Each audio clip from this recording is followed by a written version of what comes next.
નાની ઉંમરમાં શારીરિક સંબંધ બાંધવામાં અનિચ્છા થવી, પત્ની પાસે જવામાં ડર લાગવો અને સતત જે છે અનિચ્છા એટલે કે લોસ ઓફ લિબિડો, ઉષ્માવિહીનતાને કારણે જ્યારે પ્રોબ્લેમ થતો હોય ત્યારે મોટાભાગના લોકો ગોળીઓ શોધવા જતા હોય છે. પણ ખરેખર તો આ એક પ્રકારનું જે છે એ શારીરિક પ્રોબ્લેમ છે જ નહીં, માનસિક પ્રોબ્લેમ છે.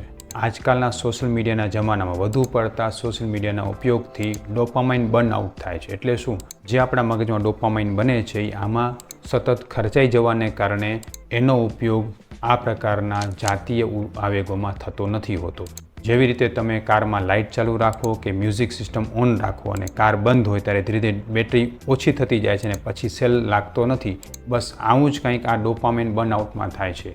એટલે આવા સમયમાં સોશિયલ મીડિયાનો ઉપયોગ ઘટાડવો જોઈએ, મનને શાંત રાખવું જોઈએ અને આયુર્વેદના વાજીકરણ ઔષધોનું સેવન કરવું જોઈએ, જેથી ખૂબ સારો ફાયદો થતો હોય છે અને આપણે આમાં હાનિકારક કેમિકલવાળી ગોળીઓથી બચી શકીએ છીએ. કારણ કે તમારા સ્વાસ્થ્યની જવાબદારી અમારા ઉપર. સ્વસ્થ રહો, મસ્ત રહો.